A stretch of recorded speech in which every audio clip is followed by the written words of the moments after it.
Olá, muito bom dia. Você sabia que o Senhor tem pensamentos a seu respeito?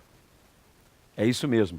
A palavra de Deus afirma que o Senhor tem pensamentos a nosso respeito. E os pensamentos do Senhor são para nos dar um futuro desejoso. Deus sonha com você. E na pessoa de seu Filho Jesus Cristo, Ele quer realizar um plano perfeito para a sua vida. Eu queria convidar você para que nessa próxima meia hora estivesse conosco para ouvir uma palavra que eu tenho certeza vai abençoar o seu coração. Está no ar, mais uma manhã de sábado, o programa Toque de Esperança.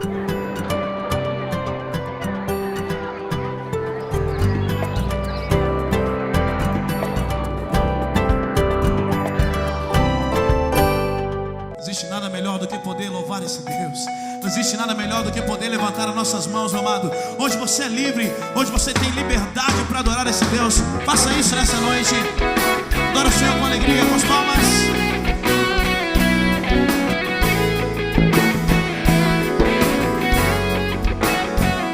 Diga isso.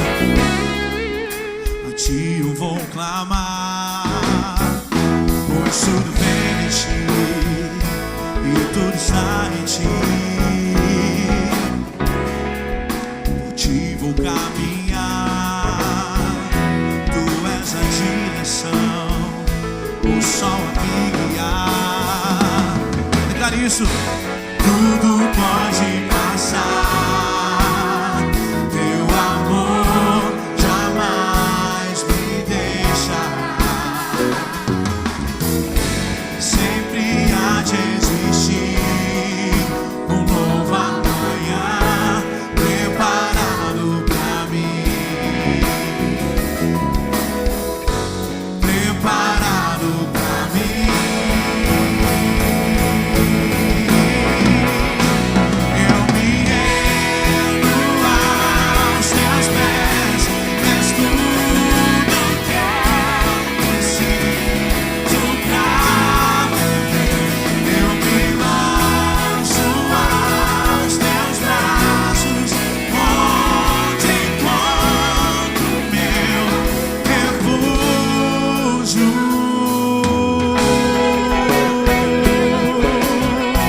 Somente em ti, ó Pai, nós encontramos o refúgio, ó Deus. Somente debaixo das tuas asas estamos seguros, ó Pai. Dale pra ele, diga. A ti eu vou clamar, pois tudo vem de ti e tudo está em ti. Por ti vou caminhar, tu és a direção, o sol a me guiar. Diga.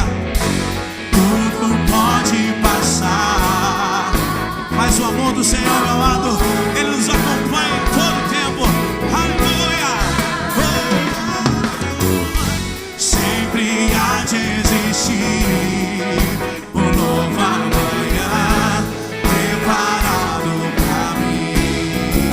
Declare isso nessa noite, diga. Preparado pra mim. Então erga suas mãos, erga sua voz. Eu me rendo aos teus pés, és tudo que eu preciso pra viver. Eu me lanço aos teus braços, onde encontro meu refúgio.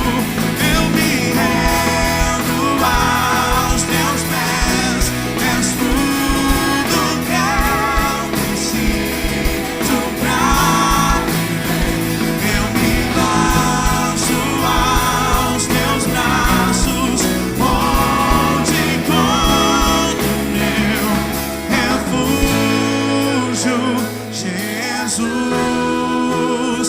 Diga o nome dele nessa noite. Eis-me aqui. Levante a sua voz, meu amado. Ele está aqui, Jesus.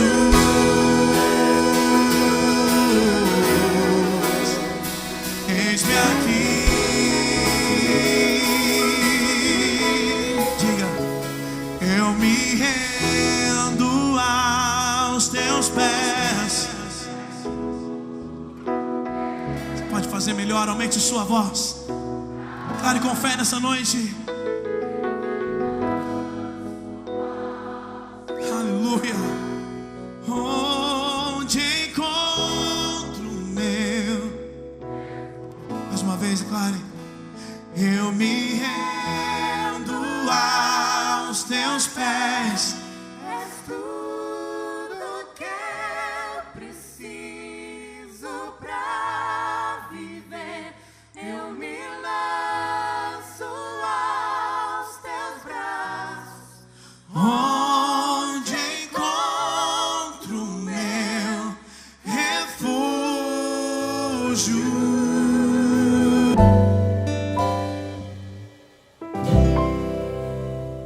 Daniel capítulo 1, nós vamos ler os 9 primeiros versículos deste capítulo. Diz assim a palavra do Senhor: no ano 3º do reinado de Jeoaquim, rei de Judá, veio Nabucodonosor, rei da Babilônia, a Jerusalém e a sitiou. O Senhor lhe entregou nas mãos a Jeoaquim, rei de Judá, e alguns dos utensílios da casa de Deus. A estes levou-os para a terra de Sinar, para a casa do seu Deus, e os pôs na casa do tesouro do seu Deus. Disse o rei a Aspenaz, chefe dos eunucos, que trouxessem alguns dos filhos de Israel, tanto da linhagem real como dos nobres, jovem sem defeito nenhum, de boa aparência, instruídos em toda a sabedoria, doutos em ciência, versados no conhecimento, e que fossem competentes para assistirem no palácio do rei. E lhes ensinasse a cultura e a língua dos caldeus. Determinou-lhes o rei a ração diária das finas iguarias da mesa real e do vinho que ele bebia, e que assim fossem mantidos por 3 anos, ao cabo dos quais assistiriam diante do rei. Entre eles se achavam dos filhos de Judá Daniel, Ananias, Misael e Azarias. O chefe dos eunucos lhes pôs outros nomes, a saber, a Daniel, o de Beltesazar, a Ananias, o de Sadraque, a Misael, o de Mesaque, e a Azarias, o de Abdenego. Resolveu Daniel firmemente não contaminar-se com as finas iguarias do rei, nem com o vinho que ele bebia. Então pediu ao chefe dos eunucos que lhe permitisse não contaminar-se. Ora, Deus concedeu a Daniel misericórdia e compreensão da parte do chefe dos eunucos. Lemos até aqui. Uma das coisas que mais é presente durante esse tempo de globalização, e a globalização, entenda que inclusive tem um livro, eu não sei qual foi o título que ele saiu em português, mas para quem gosta de ter um pouco mais de conhecimento, não só acerca da religião, mas também de assuntos gerais, tem um livro que saiu, eu li ele em inglês, chamado The World is Flat, que é como se fosse, eu acho que o mundo é plano, dizendo que não há mais barreiras entre culturas. Hoje você vai em qualquer lugar do mundo e você vai encontrar pessoas com práticas, costumes e hábitos que não são pertinentes daquela área, mas que foram importados também. Basta apenas você olhar para o nosso próprio país. Há muita coisa que hoje faz parte do nosso vocabulário que na realidade é importado. Muitas das coisas que a gente usa, por exemplo, você vai num ambiente e você quer usar a internet, você pergunta se tem o quê? Wi-Fi. O Wi-Fi é uma expressão da língua inglesa. Você vai a diversas situações onde você vai pegar exemplos como esse da globalização cultural. Existe até mesmo, hoje, você liga a sua televisão e a oportunidade de você ouvir noticiários do mundo todo. Você entra, se o seu canal a cabo tiver várias opções, você pode até, se o Senhor lhe revelar em mistérios, você pode até assistir a televisão japonesa. A globalização procura definir um status comum. Somos todos iguais. Você chega num país, por exemplo, globalizado e com a influência da cultura universal, você vai ver, por exemplo, no Brasil, a influência de outras raças. Ao olhar no espelho hoje, você vai ver que a globalização se transformou em algo muito presente na sua vida, sem você perceber. A moda é ditada por tendências internacionais. É algo que é lançado lá em Paris, ou Nova York, ou qualquer que seja o canto do mundo, e lá quando se lança, está a gente aqui usando. Pode não ser a mesma marca, mas é o mesmo corte. Se não pode comprar Armani, compra Armando, que está tudo certo. É ou não é? E você coloca, mas a influência, ela é global. Você vê pessoas penteando o cabelo do mesmo jeito. Maquiagem. As irmãs tudo rabiscando para o mesmo lado. Tal, não, porque lá na China usa assim, e lá na Papua Nova Guiné usa a mesma coisa. Porque a tendência da globalização é algo real. Mas o que se dizer a respeito de uma globalização no que diz respeito da nossa tendência espiritual? O texto de hoje à noite fala de uma tentativa de se inserir dentro de uma cultura, um povo que tinha costumes muito específicos. O texto trata com muito detalhe aquilo que acontece no período do reinado de Judá, do rei Joaquim em Judá, quando Nabucodonosor sitia Jerusalém.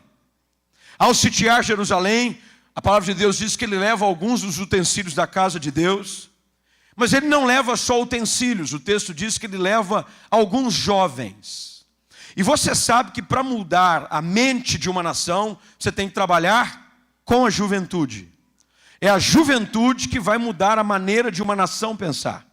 Você trabalha com jovens, você trabalha com as crianças.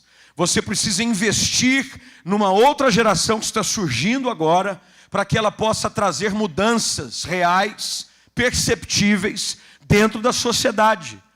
Diz que é preciso pelo menos 2 gerações para se mudar. Primeiro, aquela que sai, é aquela que está entrando, pelo menos de 40 a 60 anos, para se mudar alguns aspectos culturais.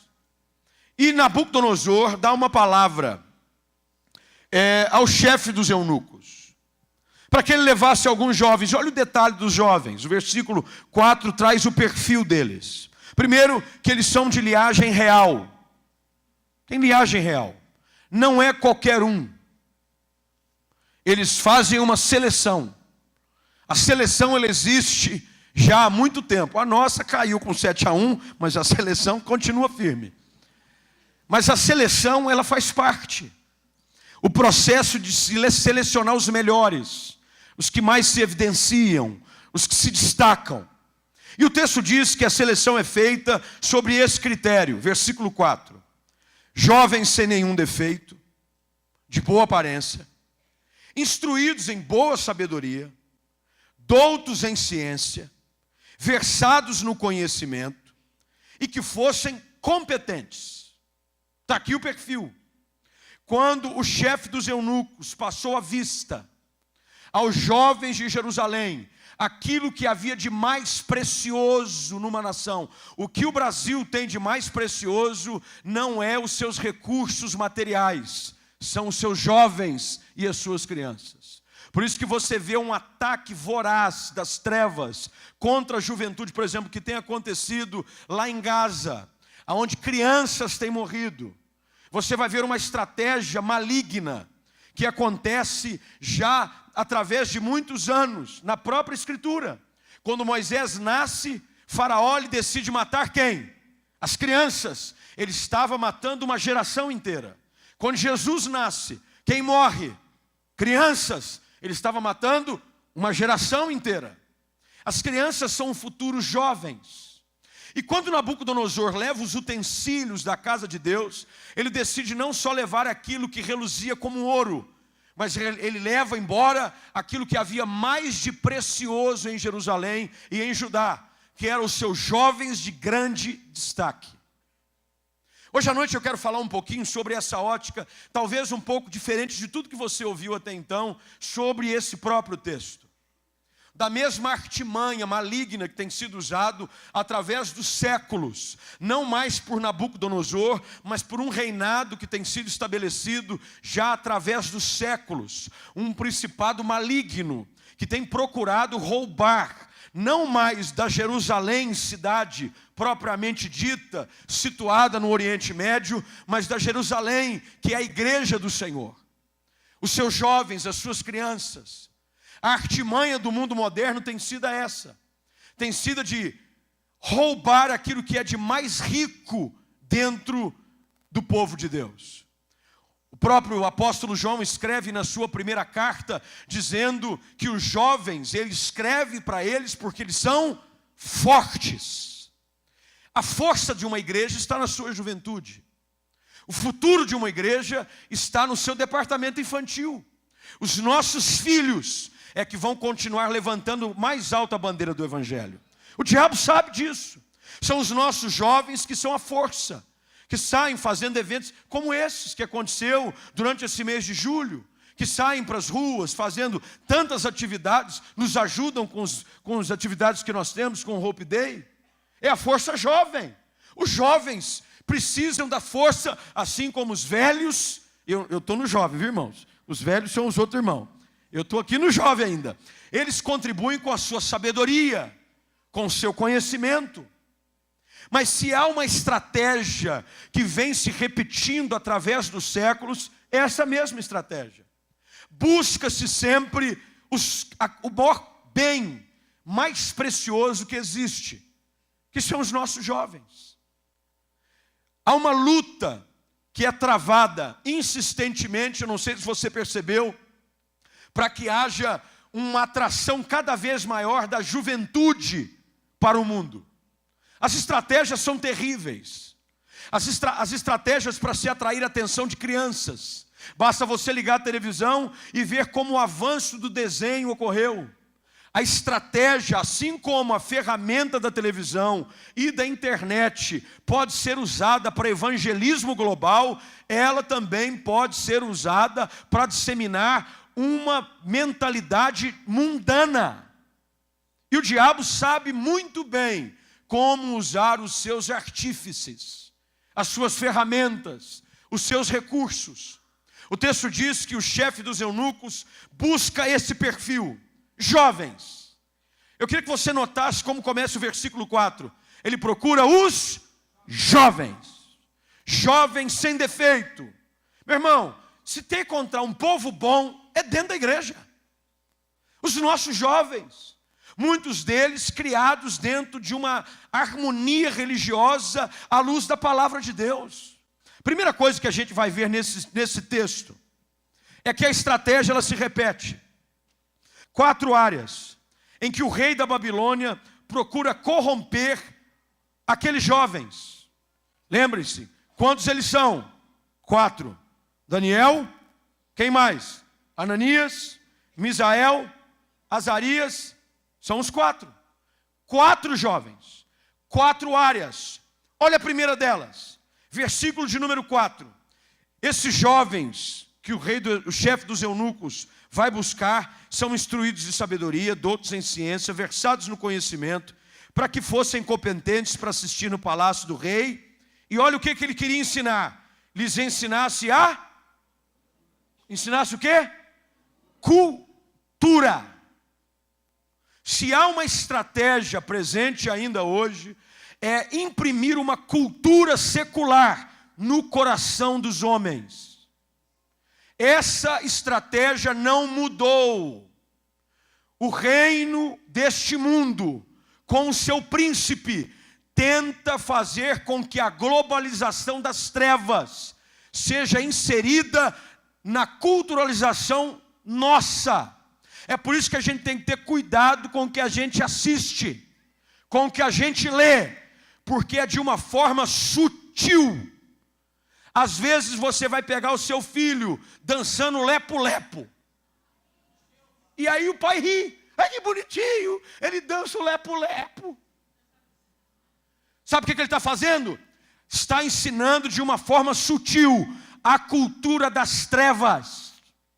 Olha qual era a estratégia do rei da Babilônia. Separe eles, para que eles sejam ensinados na cultura do nosso reino. Qual é a cultura do reino das trevas, meu irmão? Promiscuidade, lascívia, prostituição, mentira, roubo, engano.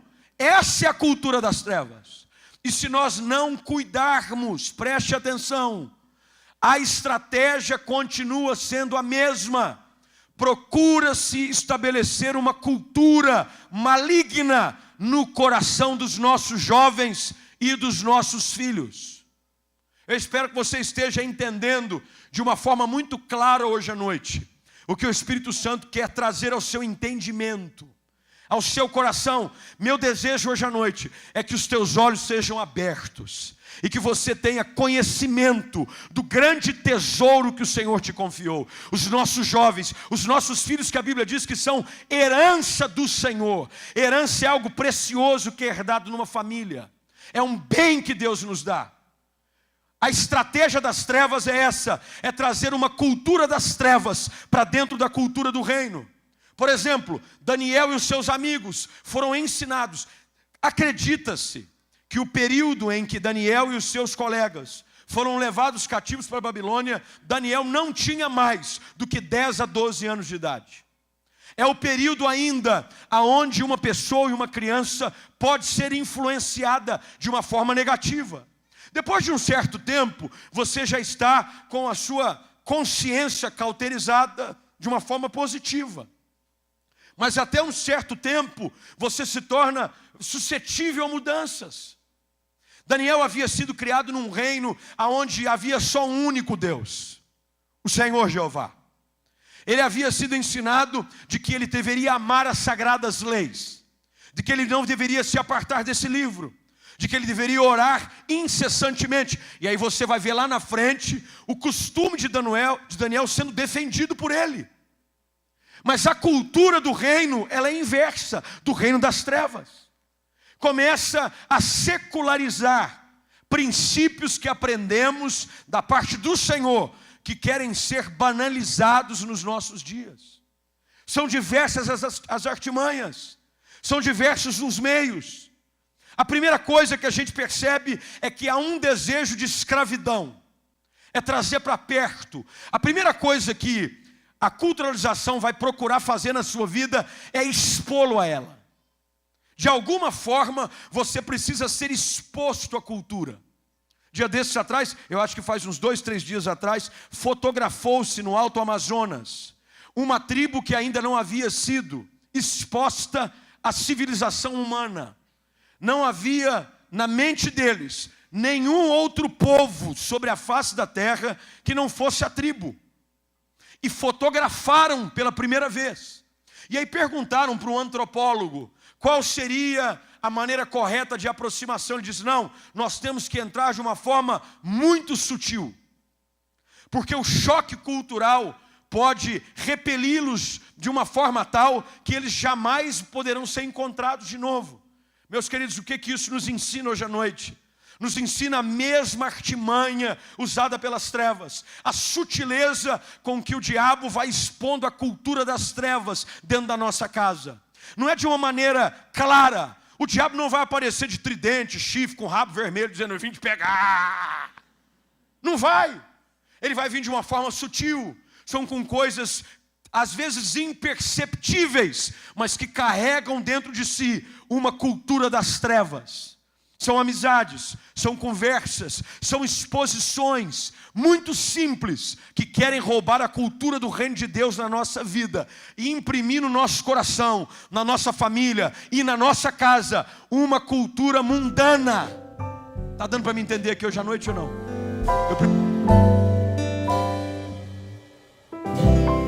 Eu espero que você tenha sido abençoado por essa palavra. E na semana que vem, você vai poder ouvir a continuação dessa mesma mensagem. Mas antes da gente se despedir nessa manhã, eu queria falar algumas coisas muito importantes para você. A primeira delas é que durante todo o mês de novembro, nós estamos celebrando o aniversário aqui da Comunidade da Esperança. E para isso nós fizemos uma agenda toda especial. Cada domingo de novembro nós temos recebido um convidado para nos ajudar a celebrar aquilo que Deus tem feito no nosso meio durante esses 6 anos. Amanhã, domingo, nós continuaremos as nossas celebrações de aniversário e estaremos recebendo às 18h30 a cantora Bruna Carla. É isso mesmo, Bruna Carla, amanhã às 18h30, aqui na Comunidade da Esperança. Agora, fica uma dica aqui, viu? Se eu fosse você, eu chegava muito cedo, porque eu tenho certeza que o lugar vai ficar pequeno. Então venha, chegue cedo, traga sua família, venha celebrar o amor de Deus conosco, amanhã às 18h30. Antes de eu me despedir, eu queria orar com você. Portanto, se possível, coloque o seu coração agora na presença do Senhor. Eu tenho certeza que Ele vai ouvir o teu clamor e vai estender as suas poderosas mãos para abençoar a sua vida e toda a sua casa. Vamos orar. Pai, eu te dou graças porque o Senhor é um Deus poderoso. Começamos esse programa falando que o Senhor tem pensamentos a nosso respeito. E eu sei que nesta hora o Senhor está estendendo a tua mão para exercer a tua graça, o teu favor e a tua misericórdia sobre a vida de cada um daqueles que nos ouvem através deste programa. Pai, eu abençoo cada família, cada casamento, abençoo o trabalho das mãos dos teus filhos. Se porventura há alguém enfermo, tu que és Jeová Rafá, o Deus que cura, libera uma palavra, Senhor, de cura, derrama graça, que virtude da parte do Senhor venha sobre o enfermo e que ele seja levantado do seu leito para receber um toque poderoso das suas mãos. Eu quero abençoar cada uma dessas famílias, o trabalhador, o senhor e a senhora, e que esta semana, esse final de semana e durante a próxima semana, eles possam experimentar mais uma vez o teu cuidado e o teu favor. Em nome de Jesus. Amém.